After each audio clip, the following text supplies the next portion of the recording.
बहुत physically abuse भी हुआ है सर, घर वालों ने भी किया। मैं घर वालों में शायद नाम ना दूँ किसी वजह से, बट क्लोज रिलेशंस ने ही अब्यूज़ किया। 8 साल की थी जब सन 2000 में पैदा हुई थी, तो मम्मी को और मेरे को हॉस्पिटल में ही छोड़ के चले गए थे कि तुम्हारे मतलब मेरी नाना नानी को बोल के कि तुम्हारी बेटी ने तो लड़की पैदा कर दी, मैं लड़की नहीं चाहिए। मेरा फर्स्ट सुसाइड था जब मैं 5th क्लास में थी। मेरा फर्स्ट सुसाइड था, मगर किसी को नहीं पता मैंने सुसाइड कमिट्स भी करे हैं, क्योंकि डर के मारे में बता भी नहीं पाती थी मम्मी को। ये तक कह रही तो तू रंडी है, तू अपने बाप की तरह है। पूरी भरी अदालत में मम्मी के ऊपर ये इल्ज़ाम लगाती है मेरा बच्चा नहीं है। टीवी भी देखती हूँ ना अपने फादर किसी के फादर के साथ, तो ऐसा लगता है कि मेरा बाप क्यों नहीं है ऐसा। मम्मी इतना पीट देती ना, खून वून सब आ जाता, पूरा शरीर नीला हो जाता था। फिर भी तब मैं बोलती रह जाती मम्मी मैंने नहीं किया। Hello everyone, welcome to our channel. आज मैं आपके सामने एक बहुत ही ज़्यादा मोटिवेशनल वीडियो लेकर आया हूँ। एक ऐसी कहानी एक बच्चे की कि जिसने इतनी ज़्यादा कठिन परिस्थितियों में इतना अच्छा परफॉर्म किया अपने करियर में हर एक पार्ट पे। आइए हम सुनते हैं आज आस्था की कहानी। हेलो आस्था। Hello sir. तो आस्था, आप कितने साल के थे जब आप यहाँ पे आ गए थे, और वहाँ से फिर आप मायका में आपका सफ़र, उसके बारे में बताइए। सर मैं 21 ईयर्स की थी जब मैंने अपना घर छोड़ा था। मैंने अपना घर खुद छोड़ा था और बहुत ज़्यादा घर में लड़ाइयाँ वगैरह बहुत हो गई थी।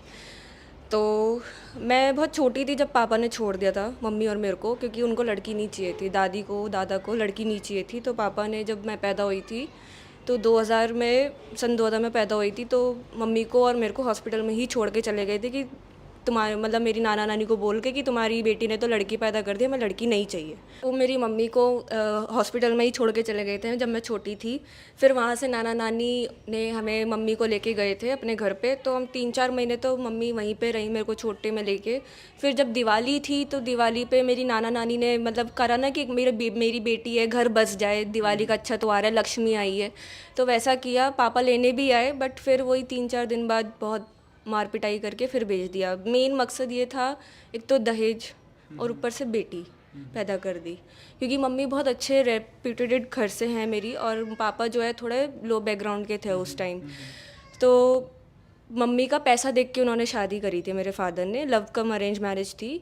तो जब उनको लगा कि जितना हमें दहेज चाहिए था, और सन 1999 में मेरी मम्मी पापा की शादी हुई थी, और उस टाइम मारुति कार की ही बहुत बड़ी वैल्यू थी। तब पापा मतलब मेरे नाना नानी ने पापा को ये सब चीज़ें दहेज में दी थी। बट स्टिल कहते हैं ना, लालच कभी ख़त्म नहीं होता है। मेरे दादा दादी और पापा को बहुत चीज़ चाहिए थी, और चाहिए था और चाहिए था, तो उस वजह से मम्मी को बहुत मारते थे। तो मेरी मम्मी की शादी दिसंबर में हुई थी, एंड मम्मा ने फिर कंजीव जनवरी में तक कर लिया था, और मैं उनके पेट में थी। तो जब मैं पेट में थी तो उनको मतलब पता चल गया था, मतलब एक माँ की इंट्यूशन होती है ना कि बेटा आएगा या बेटी, तो उनको पता था कि बेटी आएगी, बट वो डर के मारे बता नहीं पाती थी कि बेटी है। बट प्रेगनेंसी की टाइम पे भी मम्मी को बहुत टॉर्चर किया गया। तो जैसे तैसे मतलब मैं पैदा हो गई। बहुत लंबी कहानी है मम्मी की टॉर्चर की भी, बहुत टॉर्चर किया गया। मतलब मैं पेट में थी, दादी ने उनको करंट लगाए हैं, मम्मी को धक्का दे देना प्रेगनेंसी के टाइम पे। तो वो बहुत चीज़ें देखी मम्मी ने। खैर मैं उस टाइम नहीं थी, बट कहते हैं ना जिसको आना होता है वो आता है। दादी ने बहुत मारने की कोशिश करी, बट नहीं हुआ। फिर जब मैं पैदा हो गई तो उन्होंने छोड़ दिया। फिर मम्मी का वहाँ से स्ट्रगल स्टार्ट हुआ। मम्मी थी उस टाइम 20 ईयर्स की जब मैं पैदा हुई थी, जब मैं अब कोख में आ गई थी। तो मम्मी ने बहुत स्ट्रगल किया। ज़्यादा पढ़ी नहीं थी, क्योंकि पापा ने उनकी पढ़ाई बीच में ही छुड़वा दी थी। कह रहे तेरे को तो अब मेरे साथ ही रहना है, किचन ही संभालियो, मैं कमाने वाला हूँ तो सही, तेरे को क्या पढ़ाई करने की ज़रूरत है। तो फिर मम्मी ने शादी की वजह से अपनी पढ़ाई छोड़ दी। फिर जब पापा बिल्कुल ही अलग हो गए, कोर्ट कचहरी की केसेस भी हुए, अभी भी ऑन रनिंग ही है करकटुमा कोर्ट में, अभी उनके केसेस चल रहे हैं। डाइवोर्स केस भी अभी चल रहा है, डोमेस्टिक वायलेंस केस चल रहा है, बहुत सारी चीज़ें मतलब ऑन गोइंग है। लाइफ बहुत कॉम्प्लिकेटेड है। तो मैं और मम्मी बिल्कुल ही अलग हो गए पापा से, नाना नानी के घर रहने लग गए। तो मम्मा का भी पूरा टॉर्चर जो था वो सब मेरे पे निकलता था, जितना भी, क्योंकि कोर्ट भी देखना है, कमाना भी है, मेरे को पढ़ाना भी है। तो एक जो सोसाइटी की जो हरेसमेंट होती थी ना, और जो मम्मी का एक ट्रॉमा था कि उनके ससुराल वालों ने जो किया, वो सारी सज़ा मुझे मिलती थी। बहुत मारना पीटना, बहुत ताने कसना। मतलब मैं मम्मी को भी गलत नहीं कह रही, मम्मी की परिस्थितियाँ ऐसी थी, बट मैं बहुत छोटी उम्र से बहुत स्ट्रगल किया। मतलब हर एक बात पे ये ताना मारना, तेरे बाप ने भी तेरे को दिया, तेरे बाप ने तो छोड़ दिया था ना तेरे को, मैं दहेज में थोड़ी ना लेकर आई थी। उस टाइम बहुत छोटी थी, होश नहीं था, सब सुन के ना रोने बैठ जाती थी। मैंने मेरा फर्स्ट सुसाइड था जब मैं 5th क्लास में थी। ओके। मेरा फर्स्ट सुसाइड था, मगर किसी को नहीं पता मैंने सुसाइड कमिट्स भी करे हैं, क्योंकि डर के मारे में बता भी नहीं पाती थी मम्मी को, क्योंकि इतना टेरर था ना मम्मी का कि मुझे पता है कि मम्मी को कुछ भी चीज़ पता चल गई मेरे बारे में गलत, तो उनका सिर्फ हाथ ही उठना है, वो मेरे से पूछेंगे नहीं तूने क्यों किया। तो मम्मी बहुत मारती थी, पढ़ाई नहीं कर रही तो बहुत मारती थी। अगर किसी चीज़ की मैंने डिमांड कर ली कि मुझे ये चीज़ चाहिए, एक चॉकलेट भी चाहिए ना, तो सीधा ताना आता था, तेरे बाप ने दिलाई है तेरे को आज तक, तेरे बाप मेरे को पैसा नहीं देता जो तेरे को तेरी चीज़ पूरी करूँ। तो ये जब 4th 5th की आप बात बता रहे, तो उस टाइम पे फादर साथ में थे या अलग थे? फादर शुरू से ही अलग है, पापा ने कभी रिकनसाइल नहीं किया कि मेरे को रहना है। हमने बहुत कोशिश करी, मम्मी बहुत पैर भी पड़ी। कोर्ट में जब मम्मी का पहला पहला केस डाला, पापा ने जब केस डाला डाइवोर्स का, तो मम्मी बहुत पैर पड़ती थी कि तुम अपनी बेटी के खातिर ही रह लो, तुम्हारी बेटी हो गई। बट पापा और दादी कभी टस से मस नहीं हुए। तो मतलब आप अकेले हो, आपका और कोई भाई बहन नहीं है? भाई बहन है, मेरी एक छोटी बहन है, वो 2013 में आई थी। उसकी भी बहुत छोटी बड़ी कहानी है, क्योंकि केस जो थे 2001 से स्टार्ट हो गए थे। 2001 से 5 तक वो वुमेन सेल में थे, फिर वुमेन सेल वालों ने कोर्ट में ट्रांसफ़र कर दिया था, तो कोर्ट से अब तक वो ऑन गोइंग है। तो 2013 में क्या हुआ था, मेरे दादाजी की तबीयत बहुत ख़राब हो गई थी। तो दादाजी की तबीयत ख़राब होने की वजह से मेरे पापा ने उनको बोला कि मेरे पापा की ना तबीयत बहुत ख़राब है और लास्ट स्टेज है, तो शायद वो ना बचे, तो उनकी आखिरी इच्छा है कि हम सब एक हो जाएं। तो मम्मी ने बोला कि चलो ठीक है, एक मम्मी को आस आ गई कि चल 13 साल बाद ही सही, मगर कम से कम घर तो बस रहा है। हम गए वहाँ पे हॉस्पिटल में, 1 महीना पूरी इनकी सेवा करी मम्मी ने, मैंने, दादाजी की। फिर हॉस्पिटल में जब उनकी थोड़ी मतलब दादाजी की तबीयत थोड़ी अच्छी हो गई, फिर दादी ने बदतमीज़ी करके, और मेरे ताऊ ने बदतमीज़ी करके हॉस्पिटल में मारपीट करके निकाल दिया। फिर उसकी 3 दिन बाद हमारे पास खबर आती है कि दादाजी की डेथ हो गई 2013 में 8 फरवरी को। तो हम वहाँ पे गए, क्योंकि डेथ थी, दुख में तो हर कोई साथ देता है। तो वहाँ पे हम 13 दिन रहकर रहे थे, during which my mother again conceive. फिर जब 13वीं हो गई, 13वीं जिस दिन थी, उस दिन भी मम्मी को मारपीट करके, मतलब बच्चलन कह के उनके ऊपर, मतलब जो मेरे पापा के भाई के बेटे थे, मतलब रिश्ते ज़्यादा मुझे पता नहीं, उन्होंने उनकी साड़ी वाड़ी खींच दी, साड़ी उतार दी उनकी, उनको मारा पीटा सब। तो ये सब चीज़ें हुई 2013 में। और उस टाइम मम्मी प्रेग्नेंट थी, मम्मी को खुद को नहीं पता था, क्योंकि वो बिल्कुल डिप्रेशन में आ गई थी कि 13 साल बाद फिर से यही चीज़, मैं इतनी उम्मीद से आई थी, और मम्मी ने कुछ नहीं ऐसा किया था कि वो सामने वाली पार्टी ऐसा करे। फिर उनके साथ ये सब चीज़ें हुआ, फिर दोबारा से कोर्ट कचहरी हुई, फिर पुलिस केस वगैरह हुए, फिर नए केसेस बन गए। फिर 354 आईपीसी का केस बन गया, 354 मोलेस्ट्रेशन का। फिर मम्मी को मार्च में पता चला कि मम्मी प्रेग्नेंट है।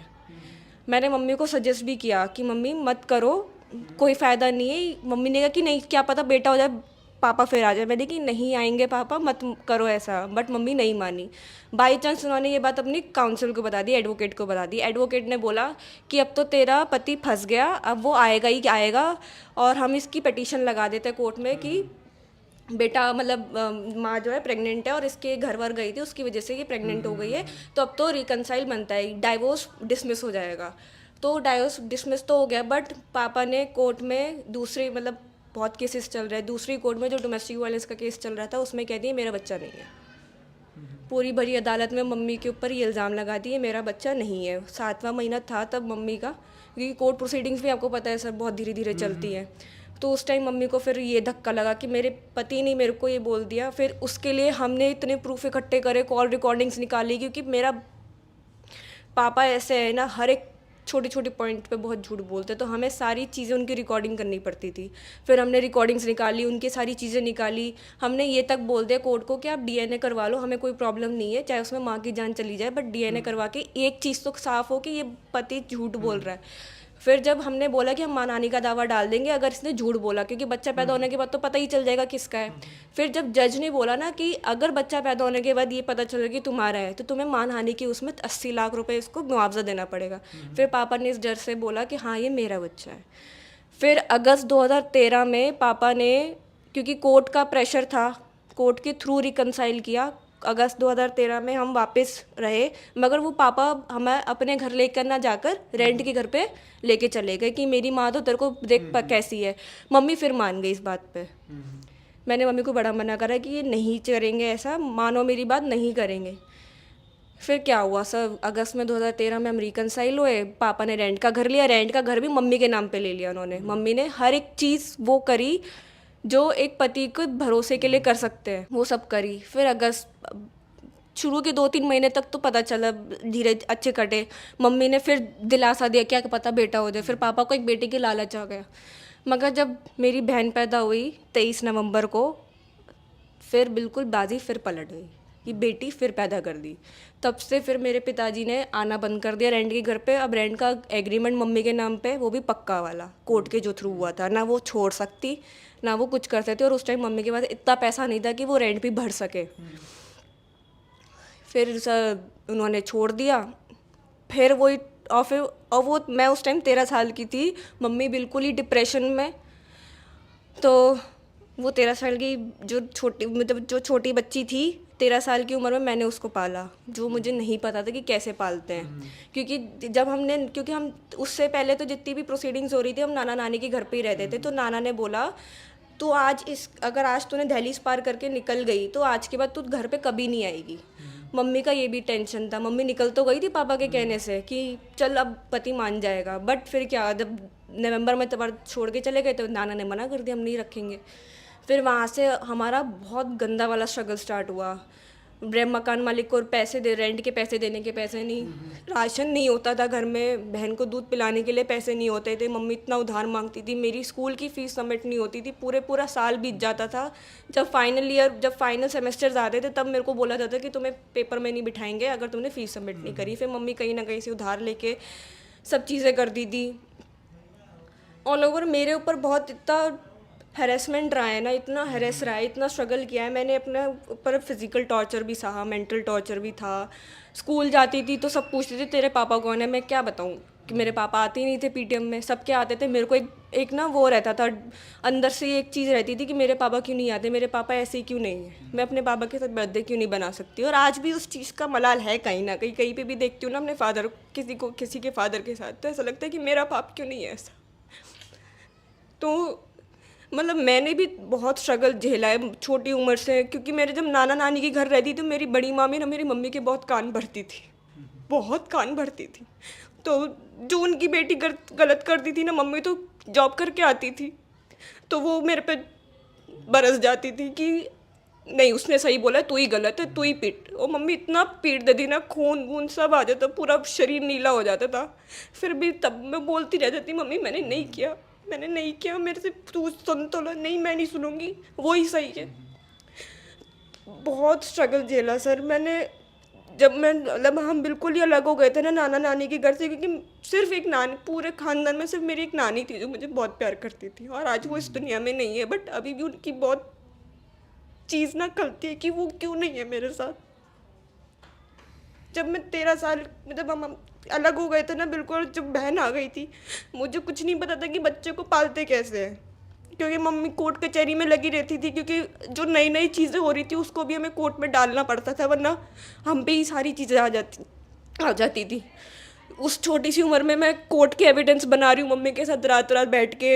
मेरी 9th थी, 10th थी, कुछ नहीं पता। मम्मी गुस्से में बुक्स फाड़ देती थी, मुझे अच्छे से याद है। 10th में थी, 9th में थी मैं, मेरी मम्मी ने मेरी बुक्स फाड़ दी थी गुस्से में कि मैं पढ़ क्यों नहीं रही हूँ। अब मैं उनको क्या बताऊँ मेरे पे क्या बीत रही है। मेरे पे इतना आपने प्रेशर डाल दिया, बच्चे को भी देखो, घर का काम भी देखो, क्योंकि मेड वेड सब हट गई थी। मैं अपना घर का काम भी देखती थी, अपने आप को भी देखती थी, ट्यूशन भी जाती थी। मैं बहुत फ्रस्ट्रेट होने लग गई थी। मैंने फिर फिनाइल पी ली। मैंने कि ख़त्म ही करो कहानी, मुझे जीना ही नहीं है। क्योंकि मम्मी ना वृंदा से बहुत अटैच हो गई थी, मेरी जो छोटी बहन की ना। फिर मम्मी के दिमाग में एक नया ट्रॉमा आ गया कि तेरी वजह से मैं अपने पति से अलग हो गई थी, मगर जब ये आई है तो कम से कम मैं 3 महीने तो रही अपने पति के साथ। फिर इस चीज़ के ताने सुनती थी मैं। मतलब शुरू से मैंने बहुत ताने सुने, बहुत चीज़ें सुनी। मेरे नाना ही कहते थे तू गंदा खून है, तू गंदे नाली का कीड़ा है, ये सब मैंने बहुत गंदे से गंदी चीज़ सुनी है। फिर से क्या होगा, जब घर से प्यार नहीं मिलेगा तो इंसान बाहर ढूंढेगा। मैंने बाहर ढूंढना स्टार्ट किया प्यार, मगर बाहर भी मेरे से मिसयूज़ होता था। बहुत लोगों ने मिसयूज़ किया है। मतलब मैं अगर मेरी मम्मी ऐसी हो गई थी, अगर मैंने किसी से हंस के भी बात कर ली ना किसी आदमी से, तेरा से रिलेशन है, वो बहुत गंदी वर्ड यूज़ करती थी। मैं बोल भी नहीं सकती थी, मतलब ये तक कह रही थी तू रंडी है, तू अपने बाप की तरह है। मम्मी ने बहुत बहुत ज़्यादा, मतलब मैं मम्मी की भी गलती नहीं कहूँगी, मगर मैं पता है बहुत कश्मकश में आ जाती हूँ सर कि किसको गलत ठहराऊँ। बाप को गलत ठहराती तो ये सोचती हूँ कि बाप तो मेरे साथ था नहीं ना, माँ तो संभाल सकती थी ना। फिर माँ को देखती हूँ, जड़ कौन था, बाप था। मगर आज भी मैं बिल्कुल फ्री नहीं हूँ अपने पेरेंट्स से। आज भी मेरे केसेस चल रहे हैं, आज भी मुझे मतलब पूरा एक साइड बाय साइड एक माइंड में रहता है कि यार केसेस चल रहे हैं, हैरेसमेंट आएगी, मुझे पता है। मेरे जब मैं 13 के बाद ना मेरा खुद का एक स्ट्रगल स्टार्ट हुआ था। मैंने क्या किया, बाहर प्यार ढूंढना स्टार्ट किया। मैं बिल्कुल भी शाय नहीं हो गई, मैंने बॉयफ्रेंड बनाने स्टार्ट करे। ज़्यादा नहीं हो, मतलब मैं ना सोचती थी कि यार घर वाले नहीं समझ रहे, बाहर वाला तो कोई समझेगा। और उस टाइम ना लोग, मतलब लोगों की ये है कि इसको जब पता चल जाता है ना कि इसके घर में ही ऑलरेडी प्रॉब्लम हो रही है, तो वो उसको दिखाएगा कि मैं तेरे साथ हूँ। वो कंधा भी देगा, मगर उसके छोटी थी, 13 साल की थी, मुझे नहीं पता था कि उसके पीछे माइंड सेट कुछ और है। वो कंधा क्यों दे रहा है, एक्चुअली उसका खुद का फ़ायदा है। बहुत फिजिकली अब्यूज़ भी हुआ सर, घर वालों ने भी किया। मैं घर वालों में शायद नाम ना दूँ किसी वजह से, बट क्लोज रिलेशंस ने ही अब्यूज़ किया। 8 साल की थी जब मेरा अब्यूज़ होना स्टार्ट हुआ था।